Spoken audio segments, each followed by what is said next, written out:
the Scuttle Bean Lodge fire pit. And tonight is a tribute to Kenneth V. Naples. I want to just give you a little story of how we met and what we did in a short time. I met this gentleman as a real estate agent, not knowing his real background. And I was looking for some land on River Road outside of Massey near Walford. And he instructed me on some of the particulars very diligently and smartly and very kindly. So he has a real estate man, he's top end. Well, anyway, we didn't meet at the property. I was there with my friend, veteran Cecil Calvert, and his family has property very close to this property, and I was considering to build there and live by the river. But it seems that I've stayed here in my homestead, and we've created a lot of magic here, and I'm going to stick here. We're building a bird sanctuary, fixing a pond. We're doing some great things. So I want to get back to the story, though. Anyway, Ken come over to shoot the breeze about the property, and we talked. And then he got into some of his things that he used to teach. Well, I didn't know he was a science teacher, math teacher, and a football coach. Well, he told me stories that just rocked this world. And we sat in this Scuttlebean Storytelling Lodge, Scuttlebean Lodge Storytelling House, or whatever we call it. And we sat there for 3 to 4 hours. And at the end, in the last half an hour, he came up with the nicest story about coaching and the schnobby lad that was hurt and injured and never said anything and ended up doing miracles for the team. And I don't have the story, unfortunately, and Ken passed away. But we became great chums. He was like a great big brother or an uncle. And the knowledge that he tried to teach me was so over my head, but I started to understand it after he understood my head injuries and dyslexia, as I explained to him. And he curtailed his teachings in the barn to me. And I understood stuff that I would never think that I could understand. So his teaching's ability is a 10 out of 10. The coaching story was amazing, but teaching me science for a dyslexic head injured fella that barely made it straight through school is a miracle. So I want to say to the family of Kenneth Naples that you have such a beautiful father.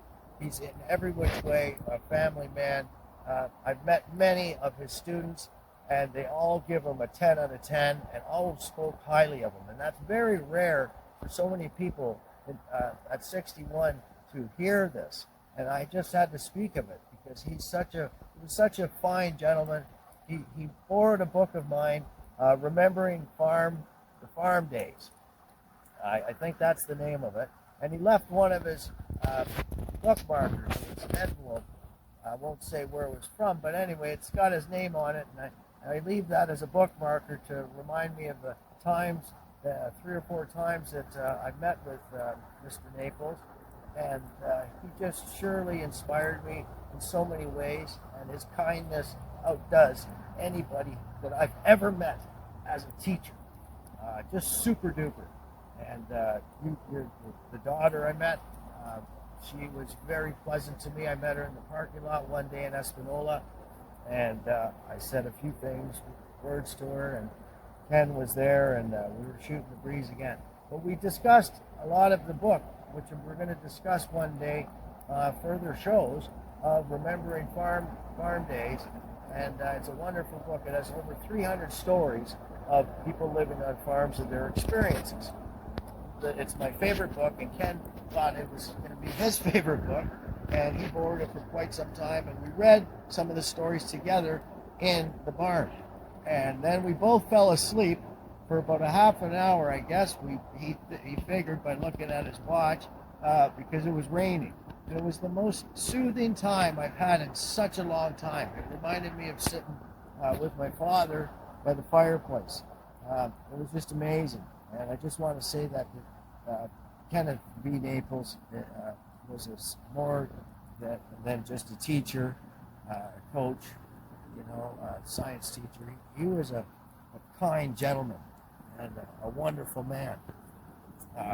I'm going to miss him a lot, but I know his spirit lives on, and it will, and I keep talking about him still to this day, and I still will talk about him, because these are the people of the great Canadian nation that we should speak of. People of the commoners teaching us, and they become professionals. But he was a commoner, and he acted like a common person, and down to earth. Even though he was a very sophisticated, high intelligent man, he brought it right down to the teaching level where a commoner could understand. And glory be to him, and God bless him. Love you lots, Ken. Don't want to cry too much, but have to a little bit. So love you, and love you to your family. What a wonderful man. Peace up.